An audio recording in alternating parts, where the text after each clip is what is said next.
Come here, little girl. What are you doing on the floor? Come here. Come on, Pip. Oh, that's Cause. Hi, Cause.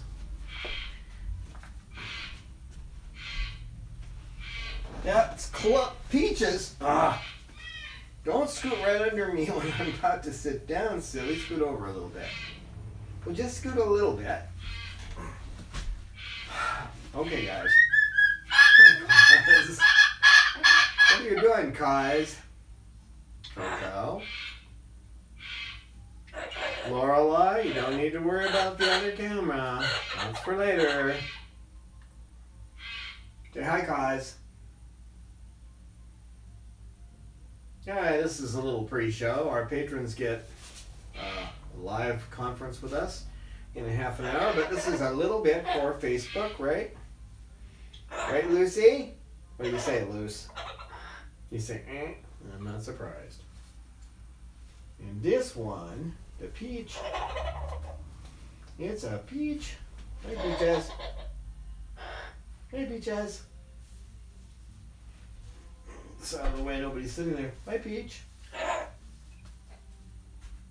Coco, what are you doing? What you doing? Hi, Pip. Here, let's move this over this way. Come here. Oh. That's all right. Claus, what are you doing, sweetheart? Come here, Coco. Come on. On, Coco. You don't want to come over? All right. You can sit there if you want. Someone forgot and left his shoes on. And pick up my earplugs. I don't use them that often, but once in a while they come in handy. What you doing, guys? Hi, Coco. What are you doing, Luce? Yeah, they're recovering from yesterday. I had to go to what I call going to the big city. Went down there to take Bob to get stitched up. He took 2 stitches this time. The max they'll do is 3 stitches on a cloaca pexy. He has the unfortunate condition of a cloacal prolapse. That's where birds have basically everything down there, as far as the reproductive organs and eliminatory. So that whole section falls out, and as far as we know, this only happens in captivity. I see my stalkers watching. Hello, stalker. That's a private joke. But he did fine. It was funny though, when I went to turn on the main street that leads there, Bob had been dancing and singing. He likes Elvis and Marilyn Manson, so he got a little of both, and he was bopping to Ain't Nothing But a Hound Dog, and then I turned off on that road, and it's a good 2 miles from the place, but as soon as I did that, he stopped dancing, and he started looking at me like, oh no, I know where we're going. He was good though. He tried to get away from the doctor a couple of times, but he never tried to bite him. And this is the bird that most people, when they meet him, they're just deathly afraid of him. He's just high energy, you know. He's like a 10,000 volt electrical line. Yeah, most people can't handle that. Hi, Lorelai. What's up? What's up, baby girl? So I watched the whole procedure. He's lost so much tone there. The skin is. Well, the skin, the best way I can describe it, if you've ever had a lot of weight on you and you lost it fast and you have all that loose skin, that's what it's like down there. So maybe 1 or 2 more stitches, maybe we'll get luckier than that.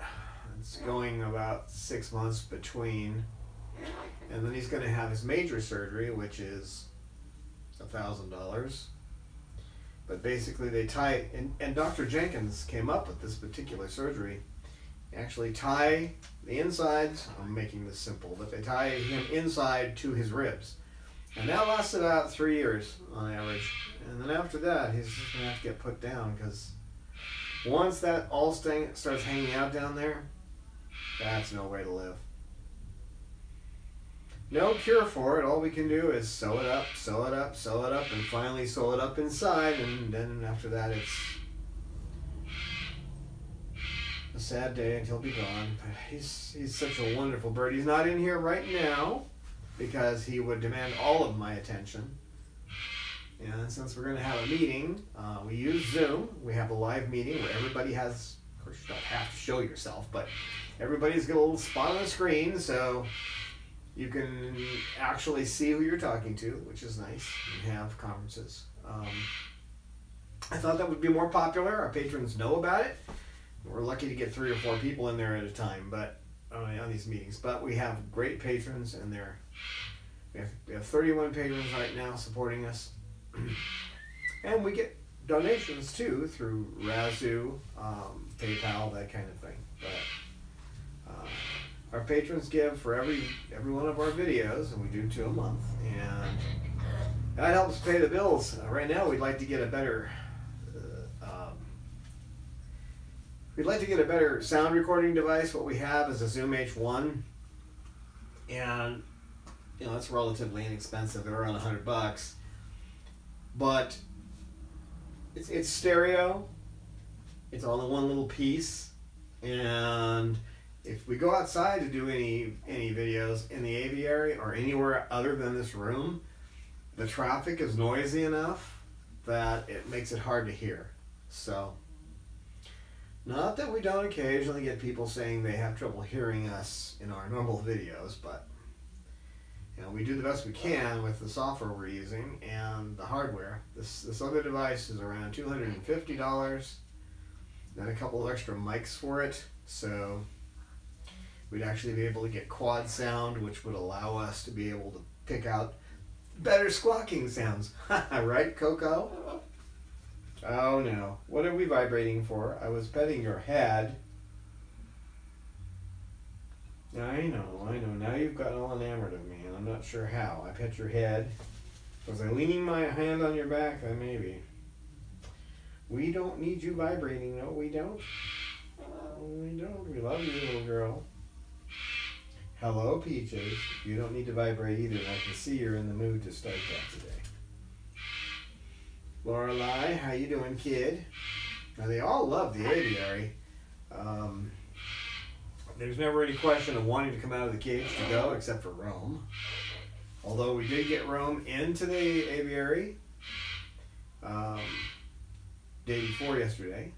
One of his friends, a volunteer that comes over about twice a month to help make toys, he loves her, and he got out of the cage, and she was able to walk him out to the aviary, and he had a good time. His problem is going from the aviary to the house, or the house to the aviary. He doesn't like that transition time. He's one of those, I don't know how to describe it. He likes to be where he is. He likes to be in his cage, or he likes to be out over here, but he doesn't like that travel time. He wouldn't make a good trucker, let's put it that way. Right, Coco? Right, Cuz? You guys getting along down there? That's not normal. What are you doing, Pip? How come you're sitting so close to Cuz? Huh? Hey, Pippa. Hey, Pip. You're gonna be nice to Cuz now, right? Yeah, Pip's a little touched from lead poisoning, aren't you, baby? And the only way we know for sure a bird has had lead poisoning is if they had to surgically remove the lead. And that's what her situation was. It'd be nice to Cause now. Hey, Peach.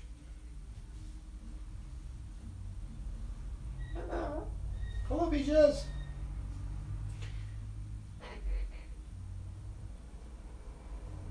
Well, I better set a timer. I'll forget to switch the other camera on. Yeah, no, I touched your tail. I'm sorry, I didn't mean to. No. Now what if I play with your foot? I play with your foot. It's a little sensitive. I know you're sensitive today. I'm trying not to pet you.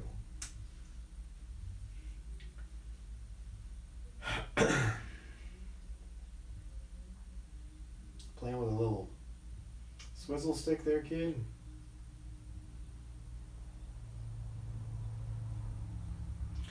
It being mating season, which has gotten longer as our climate out here has become more like a desert, And that seems to have affected these guys. They used to start their mating season around November and finish in May. Now they're finishing it at the, they're starting a month earlier and 2 months later before it ends. So we're talking most of the year they're in mating season. And we're having a particularly rough spot right now. Aren't we, Coco?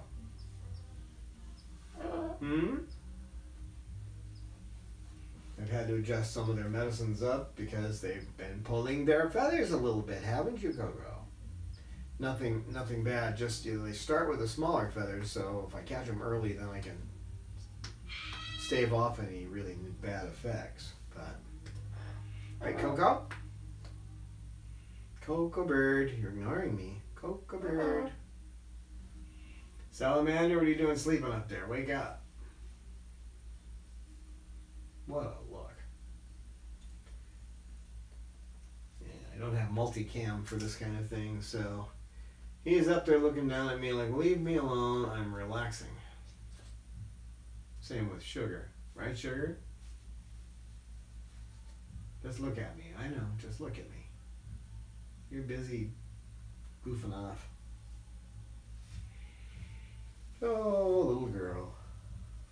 So when I have to travel down to San Diego, which is what I call going to the big city, are you being nice? No, I don't want you doing that. I don't trust you that close to her eyes. You're a little... No. See, that's why I don't trust you. Come here. No. I can move Kaz then. Come on, Kaz.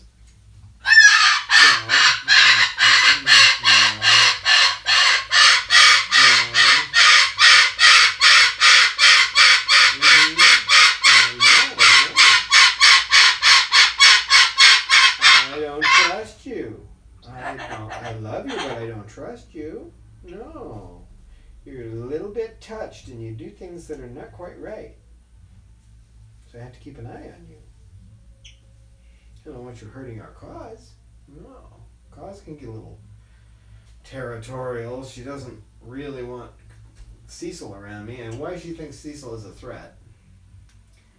Because she thinks she owns me, don't you, baby? I did not pet you below the neck. I did not. I did not.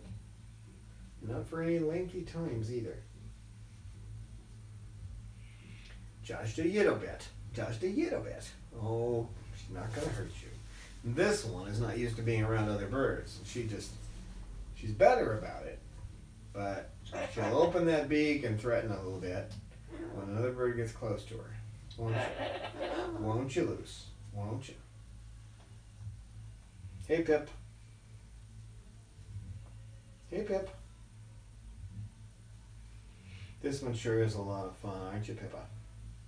Speaking of fun, our next episode of Cockatude, episode 80, I can't believe I've been doing this for over 3 years. Episode 80 will be having fun with parrot enrichment. Yeah, it's actually kind of a fun topic for me because I'm always coming up with different ways to enrich their lives. Because let's face it, living in captivity, having to go into cages part of the time, not fun. You know, it's just not fun to be that way when you should be an animal that would be flying in the sky. Right? If there ever was an argument against capitalism, that's a good one. Because these guys are bred for money, most of them. There are very few that are bred by people who really care. Good example is Cecil. When he came here, he had a 2-letter name. And they were just naming their birds by letters. AA, AB, AC, that kind of thing. So, it was all about the bucks, wasn't it? What about you? We don't know about you. This one came from about a 5-hour drive from here, didn't you? Yeah, you did. You did. I'm going to preen her back because she's asking me to. She's got some feathers that are bothering her in there. They didn't come in right. They look like little hooks. And you probably can't see that on that camera, but... And they don't... the ends flared out properly, but this part here is as hard as a rock. And they irritate her skin. Don't they? And until you get a bird living with you that cannot preen its own tail, You know, she can't preen basically anywhere beyond just around her neckline, and that's it. So until you get there, you don't realize how many feathers there are. And if you don't preen them, even though she'll yell at me sometimes because it hurts and that kind of thing, if you don't preen them, they're irritating and they can get impacted. And when they get impacted, you can have an infection, which we had with her, and that infection can kill them. Couple of surgeries later, about $1,000, and she's okay, but I do what I can to make sure her feathers are not all screwed up. And it's still that one side where she had the surgery that's the most sensitive. And it's the hardest to preen and the most, but at the same time, it's the one with the most danger of getting impacted. So I try to preen it whenever she'll let me. But she usually barks at me a little bit. And when you're doing preening and it hurts, they'll give you a little barking sound. Probably the least intelligent sound they make. Like dogs, you know, dogs, what, maybe they have 1 or 2 barks. These guys make a lot of sounds. It just seems like when you're preening and something goes wrong, it's a similar sound from one bird to the next. Yeah, well, not too bad, huh? Bothered you a little bit. It's enough for now. You take a break? No. Preen more? Not that much more. Not that much more. So if you become a patron, you can chat with us on Zoom, get your questions answered, suggest things about our upcoming videos, questions, comments, and just chat. And anybody who's a patron, even at the $1 entry level, where it's $1 an episode, can join us on Zoom, which is like a gigantic chat room with video. You don't have to do the video, though. You can turn it off. We have one person who normally does that. Puts up a picture of their birds instead of their own face. You can also, you can tweak it so it blurs your image a little bit, so you look like you're a portrait photo. Portrait photo. Can't talk. Can't edit that out like I do with the videos, though. When I step over my own tongue, I can edit that out. But this is live, isn't it? Isn't it, Lucy? Isn't it, Lucy? So we're going to disappear here in just a minute and get ready to chat with our patrons. And sleeping where you can't see him, we have Salamander, who is a Saram cockatoo, usually called a Moluccan in this country. There are 1,500 islands in the Moluccan Islands, so these guys come from one island called the island of Saram. Not likely you'd want to call them a Moluccan cockatoo, but anyway. And then there's Sugar, who is also a Saram cockatoo, also called a salmon-crested cockatoo. Peaches is also a salmon-crested, or Saram. Lucy is an umbrella. We'll probably never get her feathers back on her chest. She's not picking them anywhere else now. The medicine has gotten through that, but and the enrichment and other things. And Cause, Lucy had her beak. She's had her beak trimmed. I gotta trim her upper mandible again, but the rest of it she can eat with it. Let me see. Yeah, she can close her beak all the way. She couldn't when she came here. This is Cause. Hi, Cause. Pippa. And then we also have Lorelei, who's pretty and Coco over there on the perch. So we're gonna head out, and I'll see you patrons on Zoom. Okay, guys, I gotta go turn off that camera and bring the other one over. Lucy, I know you don't like to move. I know. Sit on the perch for a minute, just for a minute. I gotta go over here and stop the video.